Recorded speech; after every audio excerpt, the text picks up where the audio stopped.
estamos capacitados para adaptarnos a ese medio. Vamos a vivir escenarios diferentes. ¿Y cuántos estamos pensando en...? Y bueno, yo digo que Opti sí lo está pensando porque estamos haciendo un estudio sobre escenarios de futuro de la economía española, donde ningún escenario que no sea el continuista queda fuera, o sea, vamos a ver escenarios alternativos para analizar cuál queremos que sea nuestro mix económico. Ahora estamos en campaña electoral, oyen a todos los políticos, ¿cuántos hablan de cuál es el mix económico que necesita España para salir adelante? No se habla. ¿Cuál es el mix en necesidad de industria, necesidad de servicios, economía del conocimiento, economía basada en turismo? Ese mix nadie se lo plantea y es absolutamente crítico. Otros sí se lo están planteando, Japón se lo está planteando, por ejemplo, y ellos han pensado que para el 2020, me parece, necesitan tener 1.000 millones de empleos en manufacturing, en lo que es fabricación, porque saben que solo con servicios no van a poder sobrevivir. Yo pienso que en nuestro país tampoco vamos a poder vivir solos con servicios y tenemos que ver cómo fabricamos ese mix económico, como les decía, ¿no? Y además ser proactivos en construir nuestro futuro. El futuro, como comentaba antes Carlos cuando lo presentó, es algo que se construye, no es algo que venga por generación espontánea. Miren, yo creo que el mundo, como decía, el modelo es completamente distinto. Estamos en un mundo multipolar, pero sobre todo el poder está absolutamente difuminado. Si yo ahora les pregunto, ¿dónde está el poder? Díganme algo, ¿alguna? Los mercados famosos, está en las redes sociales, el poder está en grupos terroristas, también tienen poder, el poder puede estar en las agencias de calificación, en ONGs, que están resultando mucho. Es un poder muy difuminado, pero es un poder que galopa, mientras que los estados dan pasos, avanzan. Por eso, la Unión Europea tenemos esta crisis que tenemos, porque estamos respondiendo desde los estados y no sabemos dar respuesta a lo que está avanzando el poder. Solo eso ya es un cambio de escenario absolutamente radical al que tenemos que saber enfrentarnos. Y bueno, como decía, yo creo que eso, que el poder galopa, ¿no? ¿Dónde estoy dando? En el 2030 China será la primera economía del mundo, pero antes su PIB habrá superado al de Estados Unidos. Miren, Asia ya en el año 1000 tenía el poder económico, el poder de creación además, o sea, Asia no es algo que ha surgido por generación espontánea, ahí estaban muchos inventos de la humanidad, se han gestado en Asia. En 1800 era el 60% lo que manejaban, pero vivían aislados, o sea, efectivamente, Asia tenía ese poder, pero estaba en su reducto aislado. Lo que ha cambiado totalmente es la globalización y la interrelación entre unas economías y otras. Y por primera vez desde la revolución industrial el poder económico no va a estar en Occidente. Y eso es lo que nos está pasando, por eso estamos sufriendo tanto en Europa, porque estamos dejando de tener el poder económico y también el poder político, y no estamos sabiendo encontrar respuesta a estas situaciones. Paralelamente, tenemos una serie de organismos multilaterales, Banco Mundial, Naciones Unidas, la propia Unión Europea, que se han quedado, que son organismos que siguen estructurados como se crearon hace, ¿cuánto? 50 años, 60 años. No han sabido evolucionar, están metidos en el marasmo burocrático. Y en este momento las organizaciones de gobernanza mundial son absolutamente críticas para gobernar muchos aspectos, desde la ética que decía antes José, en cómo iba a evolucionar, hasta muchos aspectos relacionados con el desarrollo económico y el desarrollo humano. Y no tenemos organizaciones de gobierno que sepan responder. El G20 tiene actualmente más población, más PIB, más comercio global y reclama unas nuevas reglas de juego que desde Occidente no sabemos estar respondiendo a ellas. Y por otro lado dice, ¿hacia dónde va la economía, las tendencias en economía? Pues evidentemente a una creciente presencia de empresas cada vez más globales. Si queremos competir no podemos limitarnos a nuestro mercado local, tenemos que pensar siempre en global. estrategias de internacionalización, las pymes, y en nuestro país eso es absolutamente crítico porque tenemos mucha pequeña y mediana empresa, pero estas pequeñas y medianas empresas tienen que ser capaces de integrarse, de formar redes y de competir en los mercados globales. Y por supuesto, bueno, cooperar en tecnología. Y además pensar un poco en dónde, como decía, dónde está nuestro nicho. Nuestro nicho está en diseño, está en creación. Si cogen un iPhone, varios lo tienen, ¿qué pone en el iPhone? En el iPhone dice diseñado en California, fabricado en China. Vamos a hacer esa apuesta más por el diseño, porque la fabricación a gran escala la tenemos perdida, y eso es una realidad. Se está reconfigurando también la producción.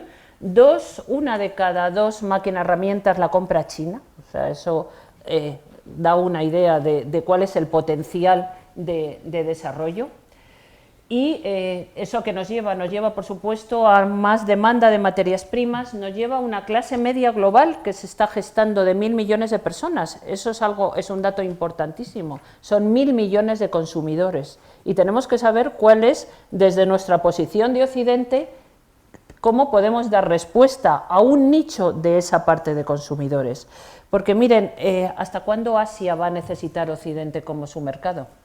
Yo creo que queda poco, porque cada vez más el comercio entre países emergentes es más importante, aparte del desarrollo de sus propios mercados internos. O sea, no podemos seguir pensando que Asia nos necesita porque nos vende cosas.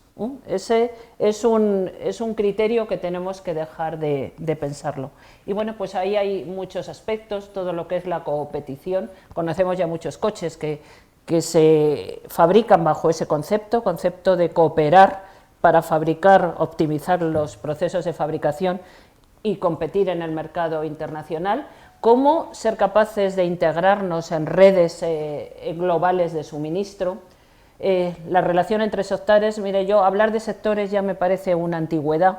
Ya hace mucho tiempo que desde Opti estamos hablando o de hipersectores o de áreas de conocimiento. Yo creo que ya no existen empresas de un sector u otro, no existen empresas grandes o pequeñas, existen empresas competitivas, capaces de competir en mercados globales, que dominen tecnología y que sepan dar respuesta a las demandas y se adelanten a las demandas de mercado. Seguir hablando también de pequeña y mediana empresa hasta puede quedar un poco caduco. Una pequeña empresa, si es capaz de estar operando en el mercado global, conectada con otras empresas, creando redes, será una empresa competitiva, aunque tenga 20 trabajadores, pero 20 trabajadores de alto nivel, ¿no?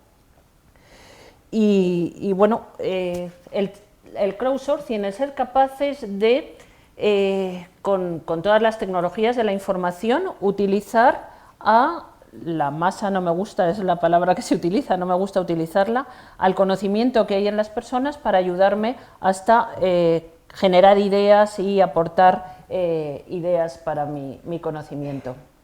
Y bueno, va a haber, por supuesto, muchas oportunidades para economías emergentes, pero también vamos a conocer,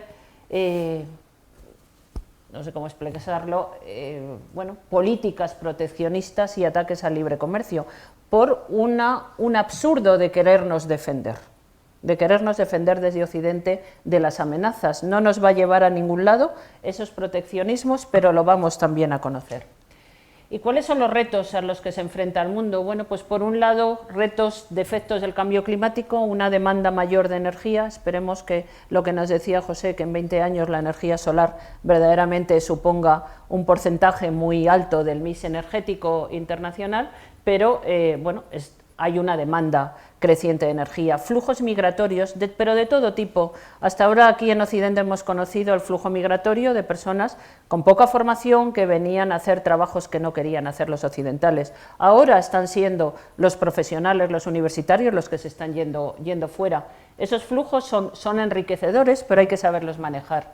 Agotamiento de materias primas, hay muchas materias primas que van a tener que ser sustituidas por otras. Puntos geográficos vulnerables, en la medida en que tenemos un mundo más global, vamos a conocer muchos puntos geográficos, no solo físicos, sino también de las redes que nos pueden hacer daño. El tema de indicadores, Yo no sé en qué año se crea el indicador del PIB actualmente, no sé si alguno de ustedes tiene la fecha, pero estaba basado en criterios absolutamente mercantiles. Tenemos que ser capaces de generar un nuevo PIB que incorpore, y además nos interesa como occidentales liderar ese nuevo PIB, que incorpore otros valores como los temas de sostenibilidad, desarrollo humano. Entonces, ese es algo que, se está haciendo algo en Estados Unidos, se está trabajando, pero que deberíamos de ser capaces de desarrollar ese nuevo PIB en el cual nos permita ser más competitivos con esos nuevos conceptos que no están incorporados en economías emergentes. Alimentación segura para todos es otro de los temas, control del terrorismo, buscar nuevas fuentes, nuevas energías. Y quería hacerles, pues brevemente, porque no tengo mucho tiempo, un poco un repaso sobre posibilidades que tenemos como país. Tenemos que salir de este pozo en que nos encontramos porque existen muchas posibilidades. España yo creo que ha boxeado por encima de su peso durante los últimos 20 años. Somos una potencia media. O sea, cuando decimos la potencia novena, lo pongo un poco entre comillas, pero una potencia que crece como potencia geoestratégica y que tenemos que poner en valor todo ello. Y aquí les presentamos, que les presento es un trabajo que se hizo en la Fundación Opti, una serie de oportunidades que surgieron reales sobre las que fundamentar, hay mucho más, estas son unas oportunidades transversales sobre las que fundamentar un nuevo modelo de crecimiento económico de nuestro país. Por un lado, transversalidad como herramienta de competitividad. Como decía, hay que superar la especialización sectorial, eso ya es el pasado. Hay que ser capaces de hablar en términos de dominar tecnología y ser capaz de moverme entre diferentes productos, diferentes sectores, en función de cómo se mueve la demanda. He puesto como en negrita el tema de la tecnología como producto. Durante los últimos años en España se ha desarrollado mucha tecnología, eso está claro. Y tenemos que ser capaces de aquella tecnología que hemos desarrollado para nuestros propios procesos, venderla a otros, poner en valor ese conocimiento, no seguir produciendo, sino poner en valor el desarrollo que hemos hecho. Hay tecnología en el sector agroalimentario que la podemos trasladar al sector de la cosmética o al sector de los aceites esenciales para plantas medicinales. Entonces, esos procesos de los que yo he sido usuario, que se conviertan en mi proyecto, ¿no? O en mi producto. Y además ser capaces de salir fuera con una oferta mucho más pluridisciplinar, mucho más multidisciplinar. Atracción de talento, nodos de excelencia. Aquí tenemos muchas instituciones de I+D+I, pero que viven aisladas en su mundo, en su endogamia, que no están conectadas con el sector productivo, que no están conectadas con la economía real. Creemos que hay una posibilidad de crear en aquellos centros de más excelencia que se convierten en auténticos hubs de conocimiento, que permitan a empresas tecnológicamente avanzadas, conectarse con ellas, absorber ese conocimiento y ser capaces de generar unos polos de atracción de inversión y de atracción de talento. Creo que esto es una política que se puede hacer, debería estar aquí alguno de los partidos que compiten ahora, porque puede ser una oportunidad para que verdaderamente ese conocimiento científico no se pierda, se ponga en valor y se articulen una serie de actuaciones en torno al desarrollo de capacidades científicas y tecnológicas. Marca país asociada a tecnología. Esto para mí es una auténtica obsesión. Como decía, en España hemos desarrollado tecnología, pero ¿por qué se nos conoce en el mundo? Se nos conoce por el fútbol y se nos conoce por las playas y el sol, y punto. No nos asocian, o por la buena calidad de vida, eso sí, por las tapas, también se nos conoce por las tapas. No se nos asocia a tecnología, ¿no? Entonces, deberíamos de hacer un gran esfuerzo en vender esta marca de tecnología, pero además también desarrollar productos y procesos que pongan en valor por aquello de lo que se nos conoce. Si se nos conoce por calidad de vida, se nos conoce porque aquí tenemos un buen sistema de salud, por temas ambientales, transformemos eso en productos de alta tecnología vinculados a tercera edad, alimentación, salud, protección de medio ambiente. y vendamos esa imagen, ¿no? Internacionalización de soluciones llave en mano. En España somos muy buenos haciendo ingeniería, quizá no somos tan buenos creando equipamiento avanzado, pero sí siendo capaces de articularlo y montarlo y convertirlo en un producto. Y además somos buenos aplicando soluciones llave en mano. Bueno, en este momento todos los países emergentes, si de algo están necesitados, es de nuevas infraestructuras, de nuevos desarrollos, tanto en el campo ambiental, en el campo de la movilidad, del transporte. Entonces ahí tenemos una verdadera capacidad que ya se está utilizando. Nuestras empresas, sobre todo empresas de infraestructuras, están en el exterior y empresas de transporte, pero tenemos que hacerlo más. Y las ingenierías españolas están también ahora viviendo sobre todo el mercado exterior, pero tenemos que ponerlo en valor y convertirlo en un valor producto España. Y otra cosa que lo he puesto en negro porque a mí me parece interesante, que es la fábrica como producto. ¿Qué quiere decir eso? Ser capaces de exportar el concepto de una fábrica en su conjunto. Equipos, pero no solo todo lo que es el equipamiento o los procesos, sino el modelo de gestión, todas las actividades relacionadas con el cuidado del medio ambiente, con la seguridad, con la calidad, y exportar ese concepto de la fábrica en su conjunto. Voy a ir más rápido. La personalización como un concepto estratégico. La personalización, bueno, pues es un tema que está reclamado por la sociedad, que puede suponer un nuevo cambio de modelo. Tenemos que pasar en el coche a lo mejor de la propiedad al uso, es un nuevo concepto, y ser capaces de fabricar cada vez series más cortas, incorporando al cliente final en la cadena de valor y buscando flexibilidad y una respuesta rápida a los mercados, porque si hacemos series cortas tenemos que ser muy rápidos en responder a las demandas.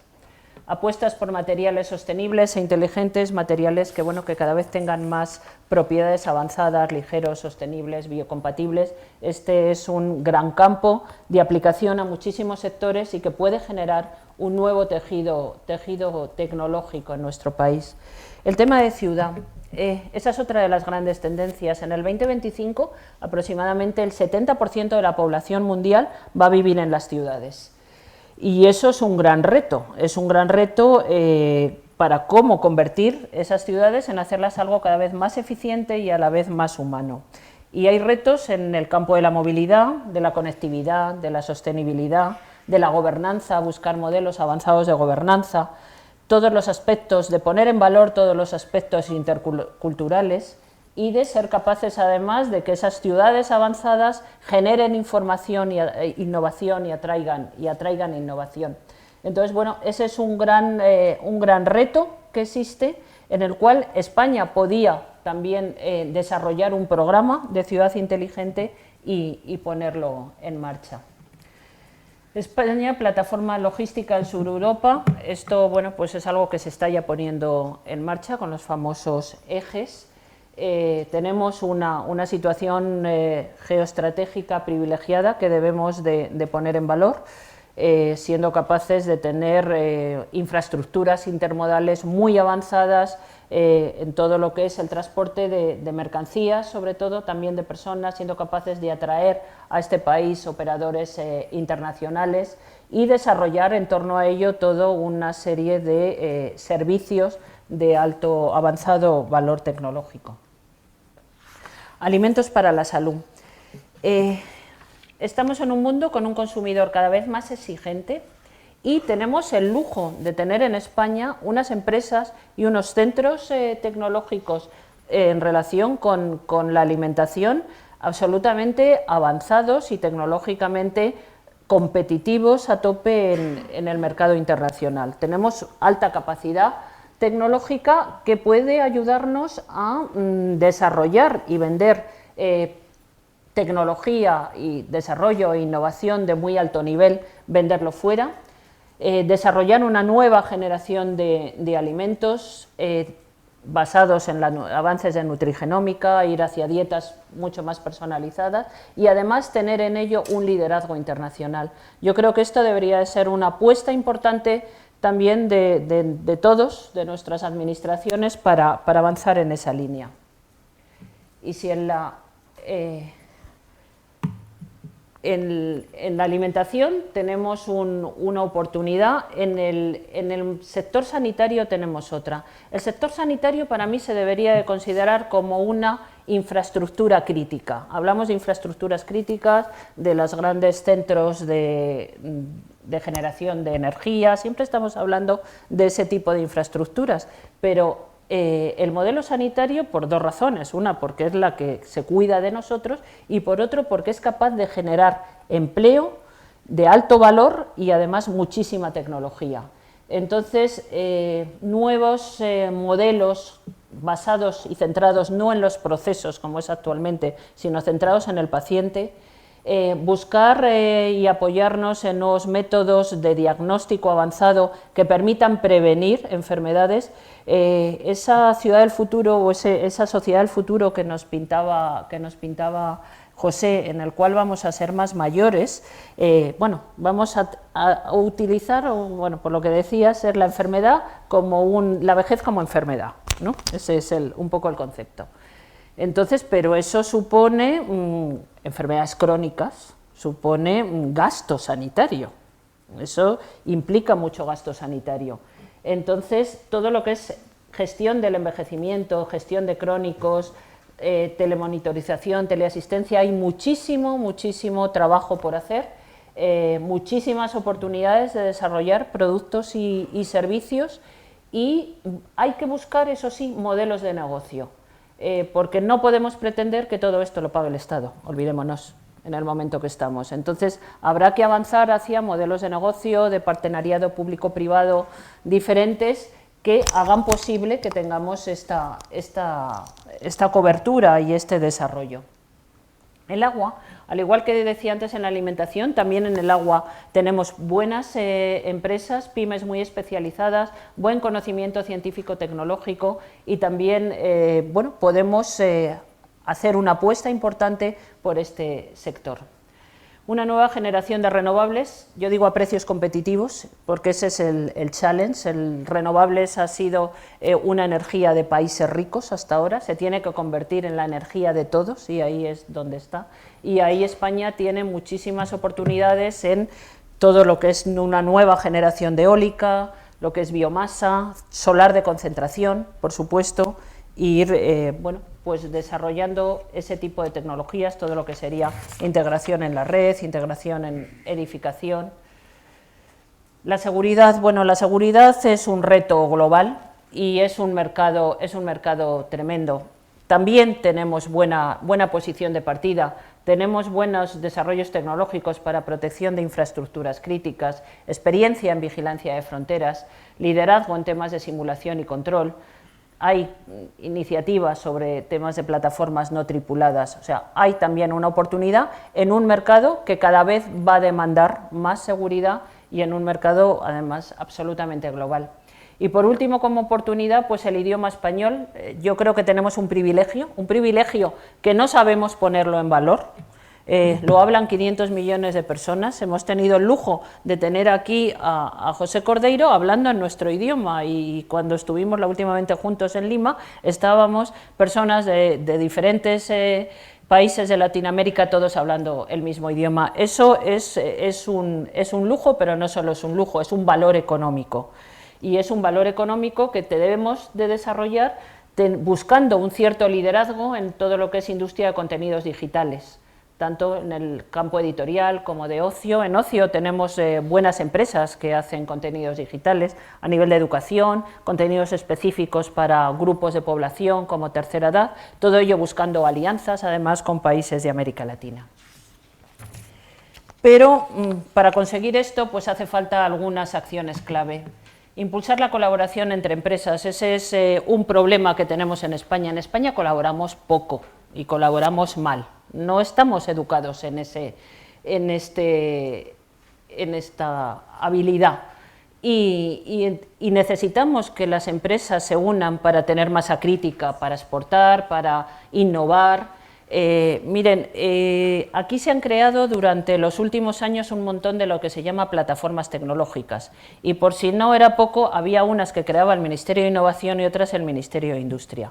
Esas plataformas, que tenían un objetivo positivo, reunir a empresas, reunir al mundo de la I+D, pero al final, ¿de qué adolecían? No tenían modelo de gestión, no tenían liderazgo. Lo que necesitamos es crear unidades que sean interfaces, que sean rápidas y que sean capaces de conectar el mundo de la investigación con el mundo de la empresa, con el mundo financiero, conectar emprendedores con consejeros senior, que también tienen una función, y tener unas unidades, eso, con mucho liderazgo, con mucha capacidad de gestión y con un modelo de negocio. Eso no se ha hecho en España y creo que ayudaría mucho a esa cooperación de la que hablo. Campañas dirigidas a valorar la innovación. El consumidor no sabe valorar que detrás de un producto desarrollado y con tecnología hay, bueno, pues hay bienestar, hay calidad de vida, hay desarrollo como país, y esto es importante ponerlo en valor y hacerlo llegar. Fomentar la emprendeduría. A mí me encanta el modelo americano en ese sentido, y lo comentaba con José, que en la universidad que él colabora, pues lo que buscan es formar personas que salgan en vena, el emprendedurismo en vena, y salgan de allí queriendo constituir empresas. Ese es otro de los fallos importantes de nuestro modelo educativo. En el modelo educativo no formamos, y ahora ya yo creo que está empezando a cambiar, no formamos a la gente para que salga a comerse el mundo, a formar empresas, y eso es algo impresionante. Ahora por lo menos esto ya está en el discurso político, algo hemos avanzado. Capital riesgo efectivo es otra de las carencias que tenemos, y el capital está ahí. El capital, el que antes estaba en el ladrillo, pues ahora quiere saber dónde invertir, pero en el ladrillo lo veía muy claro el modelo. Invertir en spin-off, invertir en empresas tecnológicas no lo ve claro, y además nuestro sistema financiero tampoco sabe valorar eso. Ese es otro de los grandes retos.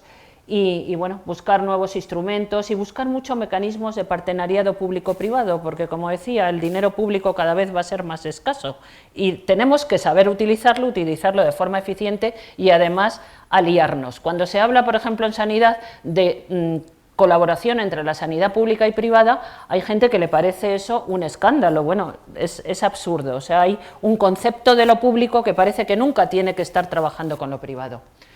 Apoyo a la internacionalización, ya lo he comentado antes, y aquí lo que necesitamos también es que nuestros consejeros comerciales, nuestras embajadas, interioricen que tienen que ser los departamentos de exportación de nuestras empresas, no burócratas y no funcionarios. Ese es otro de los temas que tenemos. Y vinculado a esto, la ayuda al desarrollo. Somos el quinto país del mundo en ayuda al desarrollo. Está fantástico. No sé si nos lo podemos permitir, pero está fantástico. Pero ¿cuánto de esa ayuda al desarrollo retorna a nuestro país en, bueno, pues en hacer obras, llevar equipos, llevar ingeniería? Yo trabajé en una empresa de ingeniería y allí, por cada florín que se gastaba, entonces no estaba el euro, era el florín, retornaba en trabajos que hacíamos de plantas potabilizadoras y de otros temas. Un lobby asociado al transporte, bueno, lo estamos haciendo muy bien. El caso del AVE Medina-La Meca es un ejemplo y debemos de seguir trabajando en esa línea, ¿no? Porque verdaderamente tenemos soluciones avanzadas y somos potentes en esa línea. Una estrategia global de formación, pues yo diría que desde la escuela, para formar en otros valores, hasta la formación a lo largo de la vida, necesitamos modificar, tener un modelo educativo mucho más dinámico, que forme a la gente del futuro, a lo que se va a demandar para el futuro. Y bueno, y además que cuide a nuestras élites intelectuales y que formen el esfuerzo y en la calidad. Pacto de Estado en I+D, todos lo sabemos, 17 planes de I+D en nuestro país. Es absurdo. Tenemos no sé cuántos centros tecnológicos, que algunos solo son un bello edificio, no hay nada de conocimiento detrás. Entonces, eso es necesario, bueno, pues que haya liderazgo en este tema. Y por último, revisión de la legislación laboral. Nuestra legislación laboral tiene que saber responder al mundo en el que estamos, tiene que saber responder a la movilidad laboral internacional, a esa emprendeduría, a lo que necesitan las pymes. Las pymes no pueden seguir bajo el corsé de convenios colectivos de grandes empresas, porque así no avanzamos, ¿no? Y también nuestros sindicatos tienen que saber cambiar el discurso y proteger al trabajador antes de que a su puesto de trabajo. Yo lo que quiero es tener trabajo, no un empleo para toda la vida, y cambiar también servicios ágiles e interfaces. Bueno, pues un poco, si queremos jugar en el nuevo escenario, tenemos que dominar otras reglas de juego, y esas reglas de juego pues estarán basadas en instituciones de I+D+I ágiles, potentes, que estén conectadas con el mercado, en un sector financiero que sepa apostar por el empresario prometedor, en empresas globales que estén orientadas al mercado, profesionales que estén con una formación adecuada para luchar en la arena global, una sociedad formada en valores, eso es algo que también lo hemos ido perdiendo, hay que formar en valores de lo que es cooperar, no dividir, de lo que es ir juntos, capacidad para transformar, pensar en la prospectiva, que desde Opti tengo que vender la prospectiva. Y sobre todo, tener unas reglas de juego muy flexibles. Yo creo que algo que nos pierde es que tenemos unas reglas del juego demasiado rígidas, y eso hace que tardemos muchísimo en responder. Hoy oí a la radio y decían, con la que está cayendo, España no se puede permitir el lujo de tardar 40 días en formar gobierno en este momento. ¿Seremos capaces de decir, bueno, el partido que gana las elecciones el 20N tiene que tener un gobierno formado en 15 días y nos saltamos todos los requisitos del Parlamento, de no sé qué, porque el país no se lo puede permitir? Y en eso no sé si estamos preparados. Hay muchos nombres que tiene el futuro. Dicen que para los débiles es lo inalcanzable, para los temerosos es lo desconocido, no sé qué es lo que hay, pero para los valientes es la oportunidad. Muchísimas gracias.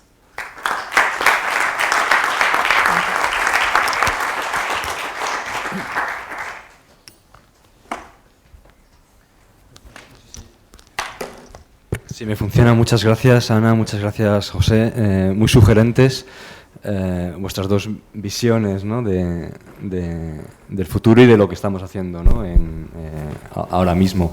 Tenemos unos minutos para que, o bien vosotros, si queréis complementar algo de lo que se os ha quedado en el tintero, o alguna persona del público que quiera hacerles alguna pregunta, pues hay un micrófono a vuestra disposición. Yo os animo a que, ¿no?, aprovechemos la oportunidad, que seamos valientes, ¿no?, como decía Ana al final, aprovechemos la oportunidad y hagamos alguna pregunta a nuestros dos excelentes ponentes. Bueno, no creo que haga falta el micrófono. Sí. Ya llegó. Está grabando. Bueno, pues yo le haría una pregunta a José Cordeiro a propósito de esto de la inmortalidad. Y probablemente en la universidad esta del Millennium, ¿no están estudiando también lo que está pasando en el mundo? Claro, vamos ahora, no sé si somos ya 7.000 millones de personas, de los cuales hay un montón de millones en África que no cuentan para nada, no existen. Se mueren enseguida, dan poca lata, y de vez en cuando llegan un titular a propósito de una hambruna de estas gordas y tal, ¿no? Y claro, choca un poco, ¿no?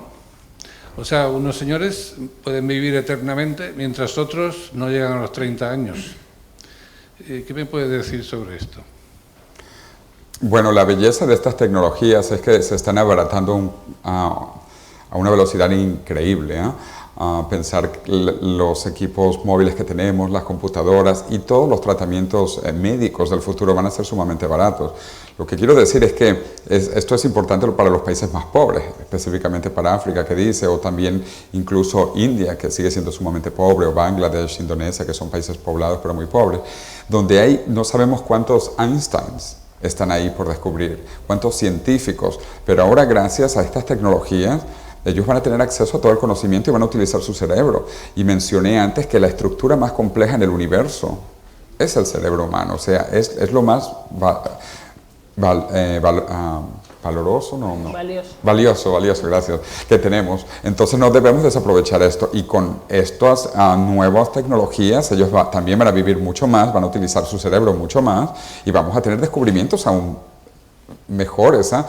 Ahora que el planeta se está conectando, tener más gente es buenísimo, en realidad. Yo no creo que haya mucha gente en el mundo, y efectivamente las Naciones Unidas anunció que el 31 de octubre pasado nació el bebé número 7.000 millones, con un error de 50 millones más o menos, porque no se sabe, entonces puede haber sido 50 más, 50 menos, pero por ahí iba la cosa. Y 3 países anunciaron, los 3 que tuvieron el bebé número 7.000 millones, creo que fueron India, Filipinas y otro más. Pero bueno, el punto es que es bueno que tengamos gente que tenga acceso a esta tecnología para que utilice su cerebro inteligentemente, y por eso yo creo que la próxima región en crecer, después de que China está demostrando que se puede crecer, India lo está haciendo también ahorita, viene África en 10 años. Van a haber oportunidades impresionantes en África, con los africanos. Si le pasa el micrófono para allá y luego para allá.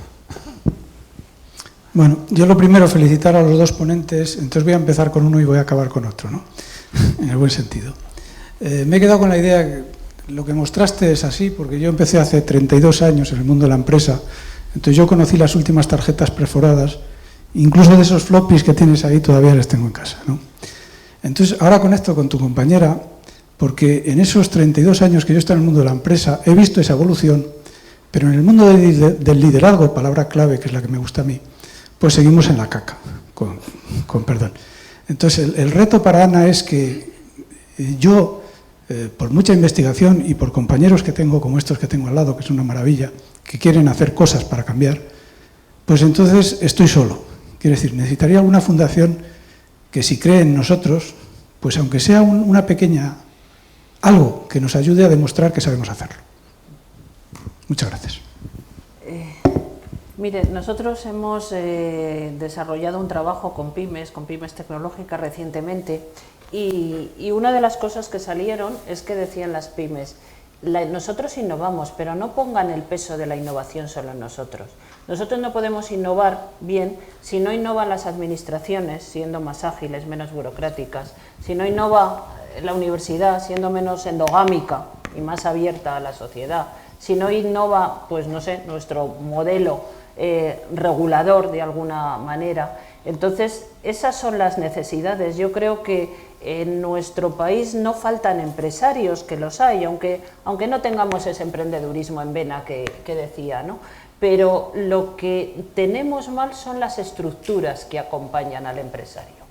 O sea, el empresario tiene que estar saltando obstáculo hacia obstáculo para poder desarrollar su idea, su negocio y ponerlo en el mercado. Nuestro sistema financiero prefiere la deuda pública, apostar por un empresario o el ladrillo. Entonces, eso es lo que hay que modificar, y verdaderamente yo, cuando decía de la necesidad de estas interfaces, es que también creo que faltan unidades muy ágiles, muy rápidas, que sean capaces de unir intereses y además convertirlos en valor.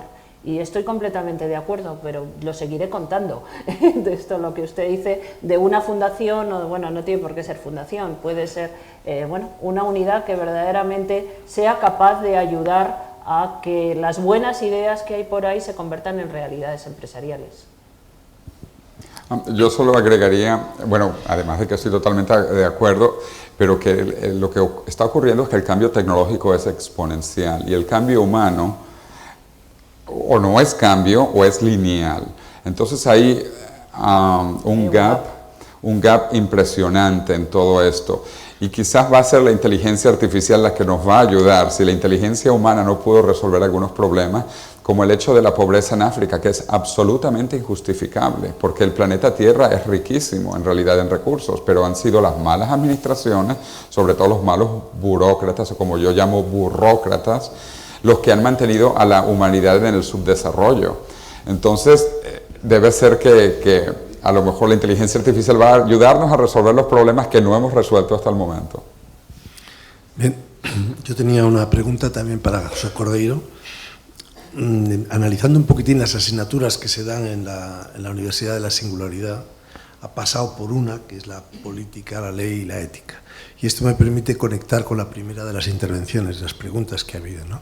Efectivamente, los 7.000 millones, una buena parte en África, pero hoy el mundo está conducido por unas leyes que no están, que no se compadecen en nada con el futuro al que se predice. Es decir, yo creo que esta asignatura, si es así, política, ley y ética, sobre todo la tercera, debe hacer cambiar. Si no, no habrá ninguna intención, ninguna motivación en la que se extiendan y se de alguna manera haya un despliegue de todo este avance tecnológico que pueda realmente beneficiar a unas sociedades y a una población que no va a poder pagar por mucho que baje la tecnología. Es decir, todo esto, si no se conduce, si no hay una ética y una política detrás que cambie la escala de valores actuales por las que se mueve el mundo, es imposible. De acuerdo, y es una situación preocupante, ¿no?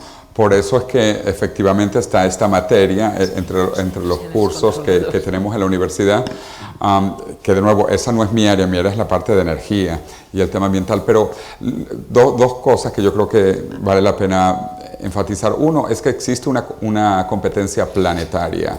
Si, por ejemplo, si en España deciden no participar en algunas de estas cosas, o en Estados Unidos, por ejemplo, el anterior presidente de Estados Unidos, George Bush Jr., él prohibió los tratamientos con células madres, porque él pensaba que eso era algo que iba contra Dios, etc. Entonces, ¿qué pasó? Los países asiáticos hoy son los líderes en tratamientos con células madres. Entonces, a mí la competencia internacional, basados en diferentes tipos éticos y morales, porque los países asiáticos tienen una mentalidad muy distinta, basada en el budismo y en el hinduismo, donde se cree, por ejemplo, en la reencarnación. Por lo tanto, la clonación, digo yo, no es más que una reencarnación biológica. O también ellos creen en múltiples dioses. Es un sistema mucho más abierto que los países monoteístas como los nuestros en Occidente. Y estas diferentes visiones del mundo, éticas, filosóficas y morales, es lo que va a generar competencia de ideas, y las mejores ideas avanzarán. Entonces, si España decide no participar, o los Estados Unidos, pues no importa, va a haber otros países que lo van a hacer. Y cuando la gente vea que esto es bueno, eventualmente, pues yo creo que entonces van a ir incorporándose. Un segundo punto es que, a pesar de que estos organismos internacionales sí son tan prehistóricos, aunque solo tienen 60 años, pero parecen prehistóricos, y efectivamente son del milenio pasado, yo creo que se están haciendo algunos énfasis, algunos intentos por cambiar. De hecho, a mí me invitaron para hablar en la semana que viene en una conferencia de la UNESCO sobre humanismo, y yo voy a hablar, me invitaron a hablar del transhumanismo y del posthumanismo, y para plantear estas ideas en la UNESCO, que de hecho algo sumamente radical, que no lo mencioné antes, pero la edad humana está por terminar. Yo creo que en los próximos 20, 30 años vamos a pasar a una multiplicación de formas de vida en la Tierra. Y esto hay que entenderlo, porque para mí es una tendencia casi inevitable, porque ciertos países están trabajando en estas tecnologías para aplicarlos, para modificar los seres humanos y para cambiar a los seres humanos. Y bueno, la UNESCO por lo menos ha considerado que estas son ideas que hay que comenzar a discutirlas. Me parece un gran logro de parte de la UNESCO, que era una de las instituciones más tradicionales, que no quería ver el futuro, ¿no? Sí, yo quería, bueno, lo mío no es una pregunta, es un comentario. Bueno, de estas cosas que pasan. Hace poco, andando allí por mi casa, me encontré el Brave New World que había comprado hace 40 años exactamente. Entonces lo vi y digo, hombre, sería el momento de releerlo. Entonces me puse a releerlo, leí parte y tal, y perdí el libro en un autobús, lo he acabado leyendo, pues sacando los capítulos que me quedaban de otro sitio. No, y entonces, por eso digo que es un comentario, no es otra cosa, ¿no? Cuando nuestro amigo José dice que la vejez es una enfermedad, que a mí me parece todo esto enormemente peligroso. No quiero, claro, porque la neumática lenina y compañía, el fin desesperado del salvaje y por ahí para adelante, pues nos tiene que hacer pensar mucho, antes y ahora. O sea, yo ya digo, lo había leído hace 40 años, cuando lo he leído ahora digo, cielos. Entonces, claro, cuando os oigo hablar de esta manera, yo creo que siempre hay que hay que ir por delante sobre las consecuencias que tienen los actos, y en particular en tecnología. Cuando uno dice, vale, en tecnología seremos capaces de que a nadie le duelan las muelas, lo otro, no sé qué. Hay que pensar antes en las consecuencias que eso va a tener. Eso requiere también de un enfoque de la tecnología, la ciencia y tal, radicalmente diferente. Es decir, no debería haber investigadores que no estén apoyados en equipos pluridisciplinares, sistemáticamente.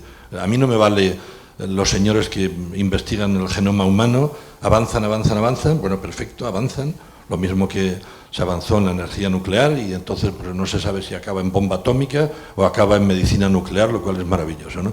Quiero decir que, por tanto, mi comentario, y basado, ya os digo, en esta curiosa experiencia de 40 años, fíjate, habían pasado, increíble, yo soy más joven que todo eso, no me lo explico. No, en fin, pues estas son, o sea, dos cosas, yo diría, trabajo pluridisciplinar y segundo, prever las consecuencias de las soluciones que vamos tomando tecnológicamente. Justamente Ana y yo estuvimos hablando de ese libro hace hora y media, The Brave New World, de Aldous Huxley, cuyo hermano precisamente fue el primer secretario general de la UNESCO, que era un biólogo. Y Huxley dijo, fue la primera persona que utilizó la palabra transhumanismo en los años 1930, en un libro que escribió. El hermano, no el de Brave New World, sino el hermano científico que era biólogo, que fue el secretario general de la UNESCO. Entonces, si no sabemos qué va a pasar, pero desde el punto de vista tecnológico las posibilidades son impresionantes. Yo estoy muy consciente que va a haber gente que se va a oponer al tema de la muerte, y muchos por razones religiosas. Yo creo que va a haber una gran enfrentación entre la religión y la ciencia, como lo hubo ya en el caso de Galileo, en el caso de Darwin, en el caso de Freud, y va a haber, y se está montando, sobre todo, lamentablemente, por las religiones monoteístas, principalmente por Islam, que hoy está, diría yo, en la Edad Media todavía, y luego por la religión cristiana, especialmente por el catolicismo, que se va a oponer a estas tecnologías. Y por eso es que estas tecnologías están siendo desarrolladas por países budistas e hinduistas o ateos, que no tienen estos problemas éticos y morales de las religiones monoteístas. Porque el gran enfrentamiento va a ser entre la religión y la ciencia. El hecho de lo que yo hablo y muy seriamente, la muerte de la muerte, que yo mostré casos reales. Un científico, un profesor nuestro en la universidad, tiene ratones que viven 3 veces su vida y gusanos que viven 6 veces su vida. Y estas tecnologías serán aplicadas luego en los seres humanos. Va a haber gente que por razones religiosas va a querer morir. Y yo digo, perfecto, si tú quieres morir, muérete. No hay ningún problema, pero los que no quieren morir y la parte de la humanidad que decida permanecer joven será la que continúe con la especie humana y luego transhumana y luego posthumana. Pero claro, estas son cosas profundas. Yo digo, a mí solo me gusta hablar de esto después de 3 vasos de vino, porque si no es sumamente complicado y es muy polémico y complicado.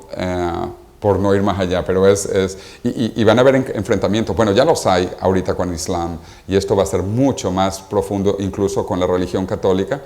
Sin ir más lejos, otro paréntesis rapidito, Joseph Ratzinger, el Papa actual, él hace más de 30 años, cuando él era el equivalente de la Inquisición, bueno, ya no tiene el nombre de la Inquisición, ahora es más bonito el nombre. Más bonito. Pero bueno, cuando él era el líder de la Inquisición católica, él dijo que la fertilización in vitro era diabólica. Esas son palabras de Joseph Ratzinger, cuando se comenzaron a hacer las primeras fertilizaciones in vitro. Efectivamente, hoy hay millones de niños que han nacido gracias a la fertilización in vitro, muchos de ellos católicos, y es cierto que a lo mejor muchos de ellos son diablillos, pero ellos han nacido y le han dado felicidad a sus padres y a ellos mismos por haber nacido. Pero el punto que digo, aún Joseph Ratzinger considera la fertilización in vitro diabólica. Bueno, va a haber un enfrentamiento entre los talibanes católicos y la ciencia, al igual que va a haber con Islam. Y a mí me parece preocupante, pero por eso yo vivo en Asia. En Asia es la mentalidad abierta. El budismo es una de las mejores visiones filosóficas de la vida. No hay ningún problema si tú tienes 100 dioses o ningún dios, no hay problema. Y el mundo está en continua evolución. Entonces, si el catolicismo se opone, no importa. Estas tendencias serán desarrolladas en Asia. Sí, gracias. Yo quería En principio, agradecer a José Cordeiro esta ducha que nos ha dado de conocimiento y simpatía. Y no hay que olvidar que la simpatía es la grasa que permite que el conocimiento entre en los cerebros de las gentes. Porque eso mismo que has dicho de forma aburrida, hubiera podido ser soporífero, mientras que ha sido delicioso escucharte. Muchísimas gracias e intentaré aprender. Tengo dos comentarios. Uno, sé que en el MIT hay gente trabajando en inteligencia colectiva y que estos trabajos de inteligencia colectiva han permitido identificar, digamos, una dimensión nueva en la interacción de los cerebros humanos que va más allá de lo comprensible. A nivel más rústico lo hacemos con los delfos que decimos, que uno dice, y yo no entiendo por qué, pero si pongo aquí a 50 o 60 personas como diríamos, a matizar sus decisiones en función del reflejo de las decisiones previas, pues acaban llegando a conclusiones que al final son mejor la conclusión que la mejor del mejor.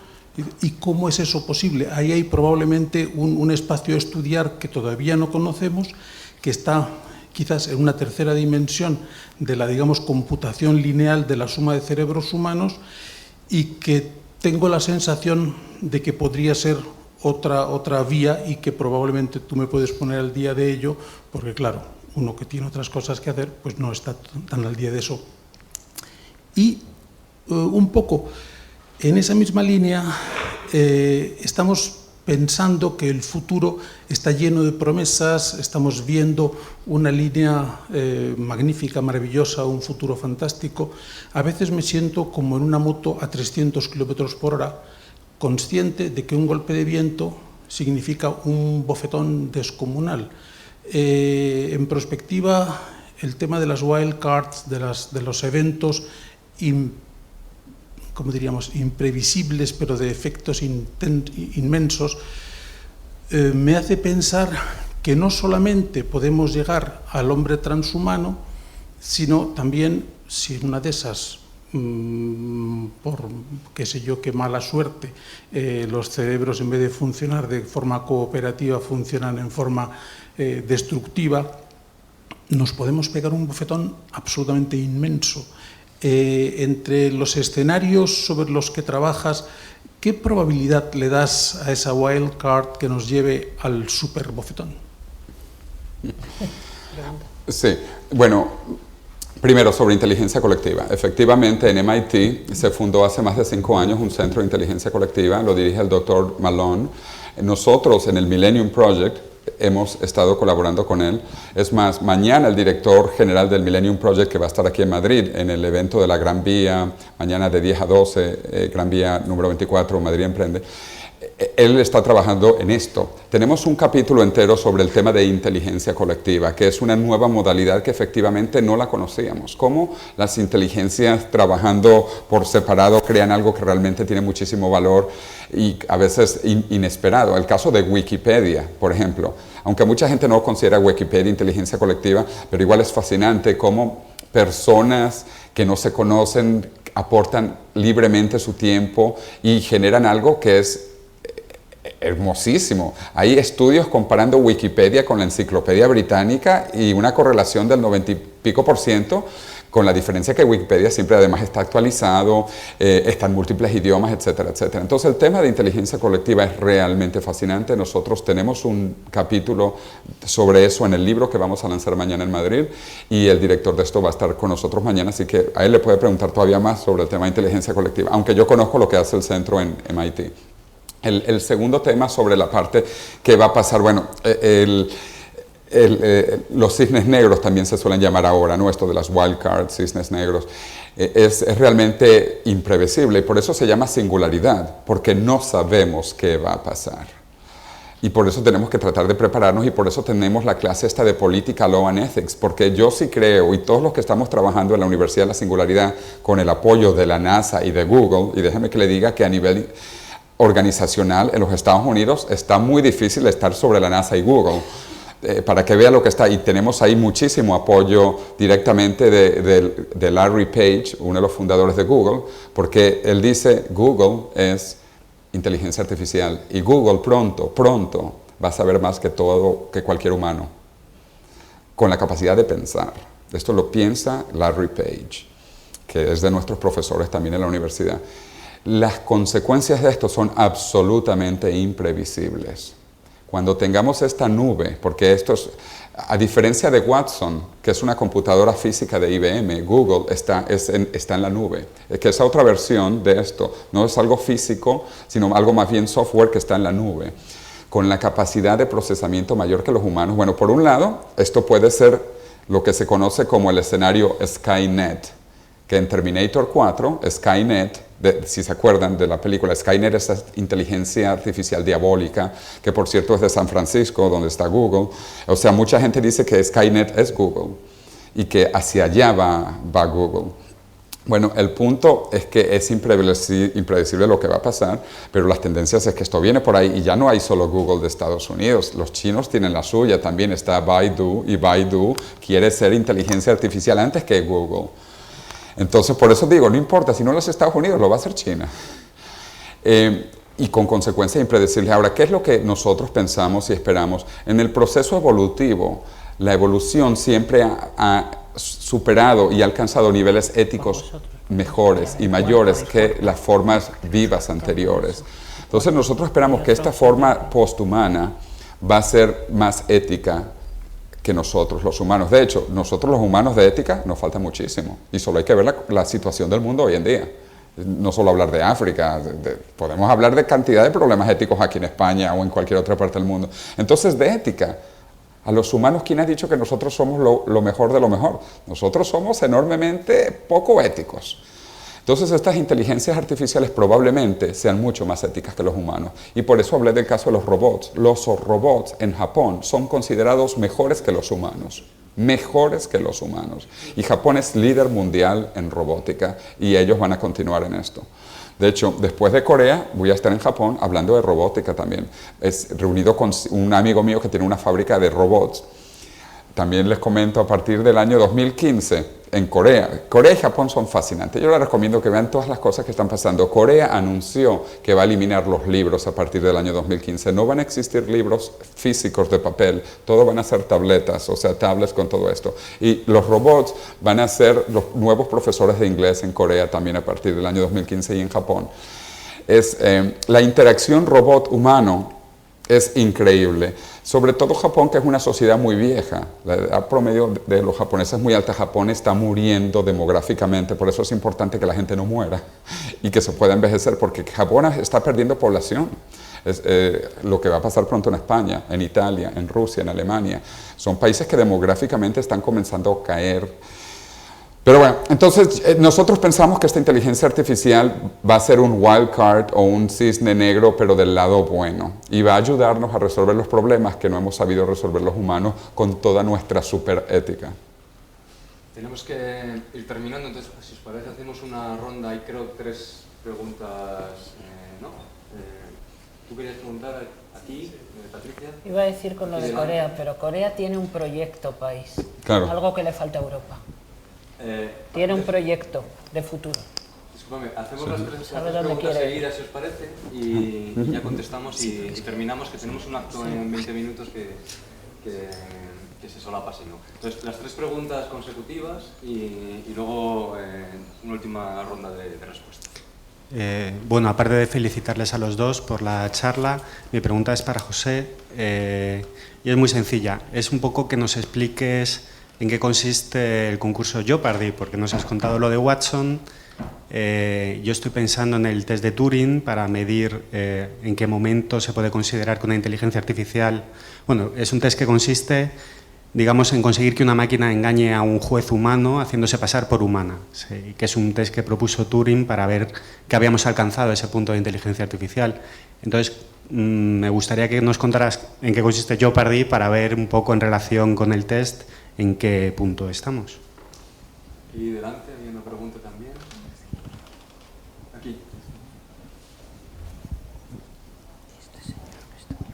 Sí, mi pregunta es para Ana. Yo me he quedado con una idea después de todo lo que ha dicho y me preocupa, en el futuro solo van a tener cabida las empresas puramente tecnológicas, los conocimientos puramente tecnológicos, o también tendrá cabida otro tipo de empresa, de sector servicios, de algo menos puramente tecnológico. Sé que todos son ciencias, pero ciencias mucho más tecnológicas. Y una tercera pregunta, me ha parecido que estaba por aquí. Este señor. Sí, ¿no?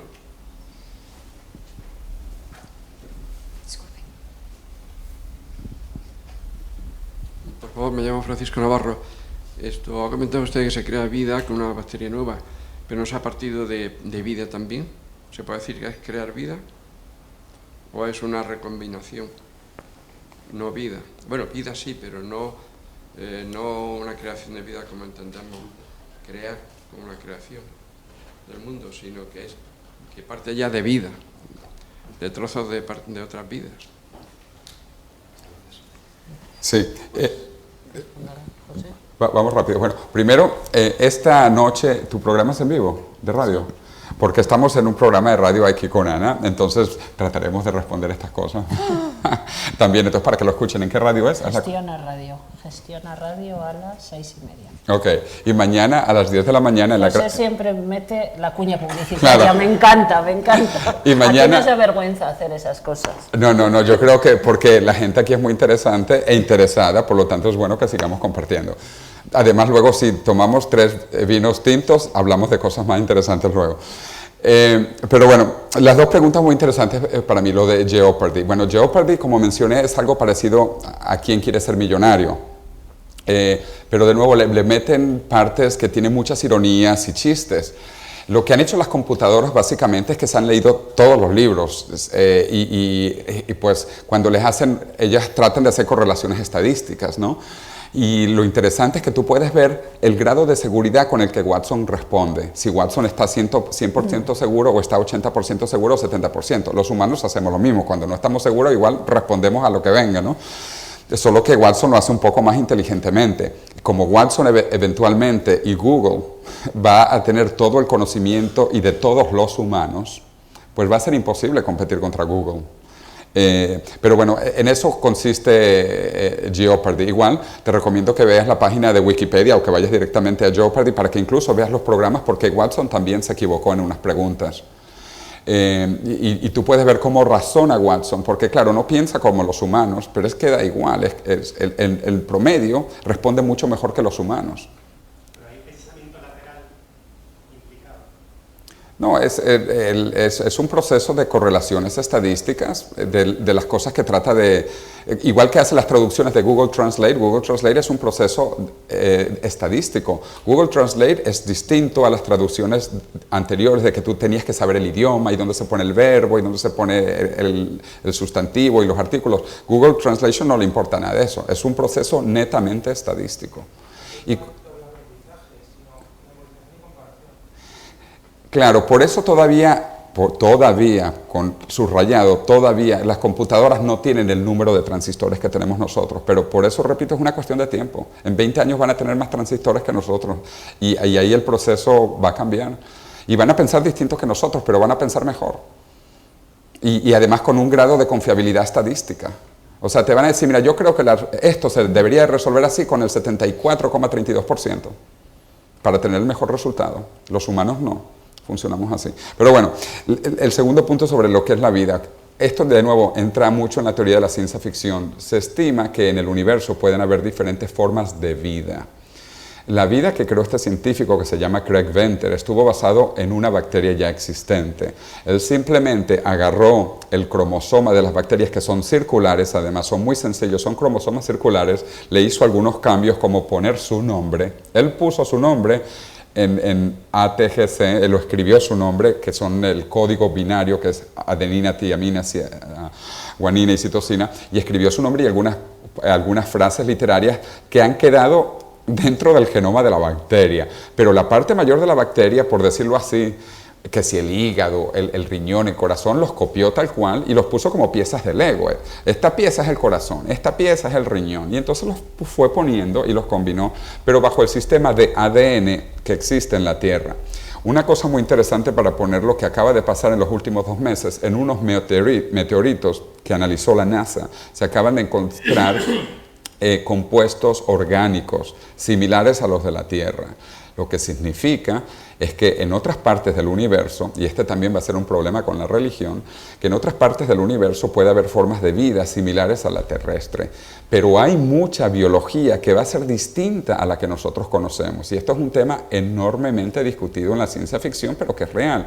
La adenina, tiamina, citosina, guanina se originaron aquí y hay algo parecido que hemos visto en meteoritos, pero pueden haber muchas formas de vida distintas. En ciencia ficción, repito, de hecho se habla de vida basada en silicio. El silicio es el elemento químico debajo del carbono. La vida orgánica está basada en carbono. El carbono es un elemento muy especial porque tiene 4 posiciones alrededor que se pueden completar con diferentes elementos. El silicio es igual, solo que un grado más complejo, pero también tiene 4 espacios laterales. Entonces, por ejemplo, las computadoras, por decirlo así, son vida basada en silicio en vez de carbono. Pero pueden haber otras estructuras orgánicas y hay...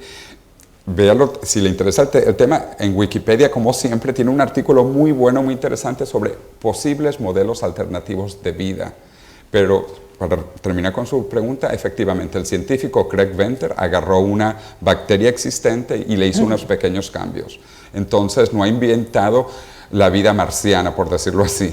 Ha reinventado una forma de vida terráquea que va a seguir cambiando. Bueno, mi respuesta, vamos a ver, no todas las empresas, toda la actividad económica tiene que estar desarrollada o basada en la tecnología, tiene que estar basada en la innovación. Y mira, ahí está Patricia, que es la directora corporativa de la Federación de Industrias del Calzado. El calzado, y fíjate que no parece un sector tecnológicamente avanzado, ha sabido adaptarse a la nueva situación y están siendo competitivos, y corrígeme, no están vendiendo aquí, están vendiendo fuera, tienen unas cadenas de valor distribuidas, están fabricando allá donde les es más competitivo, otros están volviendo aquí, se están metiendo en otros sectores paralelamente como la logística. Eso es lo que va a triunfar, la capacidad de adaptación y de innovación permanente y de no desarrollar tecnología, pero sí saber utilizar la tecnología existente para incorporarla en mi producto, por sencillo y básico que parezca. Muchas gracias. Pues nada, muchas gracias de nuevo, un fuerte aplauso, yo creo que a José y a